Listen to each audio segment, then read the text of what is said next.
apa kabar semuanya? Halo. Alhamdulillah.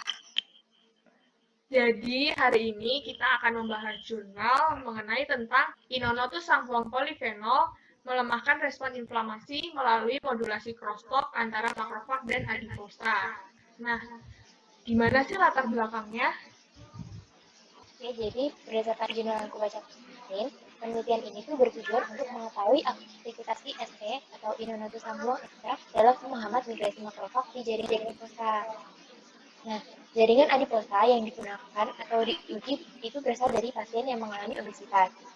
Nah, sel makrofag yang digunakan tuh apa sih?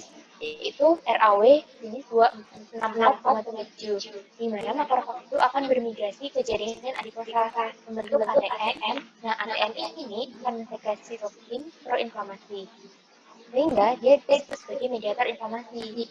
Tapi dia juga bisa menyebabkan resistensi insulin, disfungsi metabolisme, dan gangguan fungsi adiposa lainnya. Oh gitu. Nah, tadi kan kita pakai ISE tuh. ISE itu berasal dari jamur Ferlinus luteus.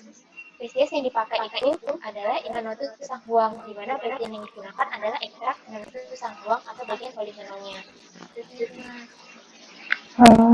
Oke. Oke. Lalu, metode dari jurnal ini gimana ya teman-teman?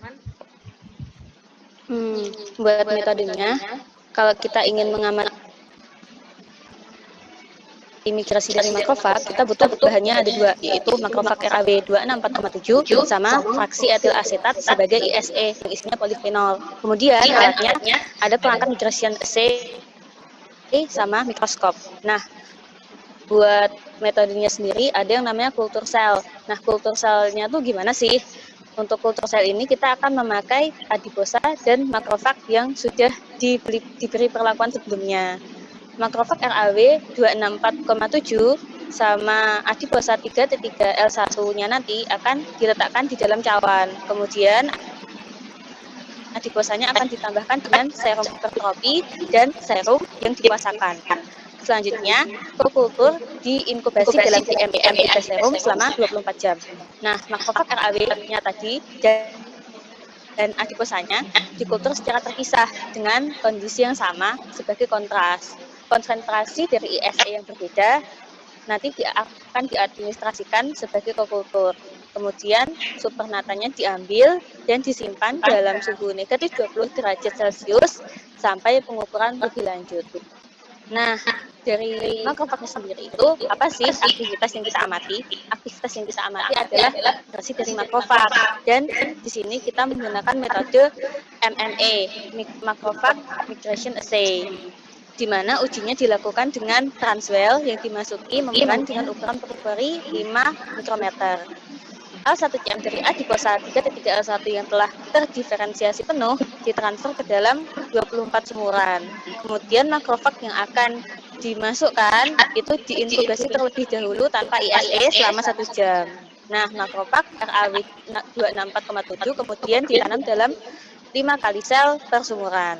Setelah migrasi selama 4 jam, sel yang tidak bermigrasi diswab dengan Keton swab.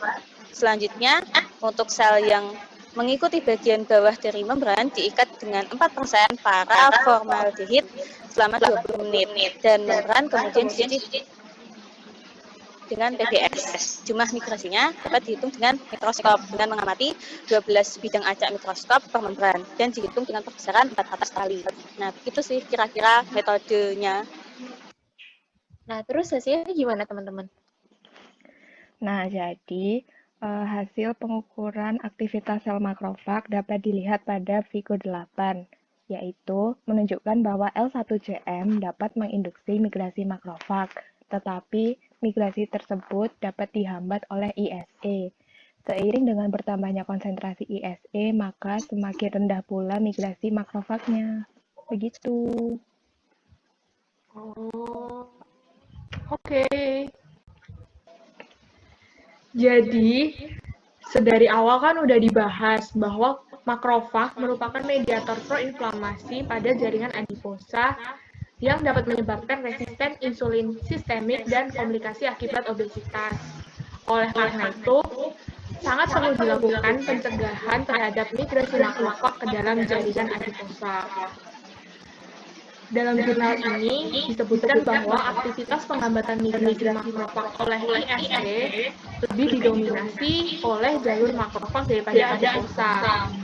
Hal tersebut karena ISE tidak menghambat sekresi jaringan adiposa atau melepas MCP1 dari co-culture. Kayak gitu. Paham. Terus kesimpulannya apa dong? Jadi, kesimpulan dari jurnal ini adalah ISE dapat menghambat migrasi makrofag sehingga tidak akan terjadi crosstalk antara adiposa dan makrofag. Hal ini menyebabkan melepasnya respon peradangan yang dihasilkan oleh makrofag. Jadi intinya kalau kita menghambat migrasi makrofag maka tidak akan terjadi inflamasi. Kayak gitu. Oh, iya. Ya. Jadi teman-teman ada pertanyaan nggak kira-kira? Kayaknya belum deh. Belum. Nah, buat teman-teman yang melihat video ini, jika ada pertanyaan, bisa langsung ke laman diskusi yang disediakan. Bisa dielok atau langsung aja komen di bawah ini.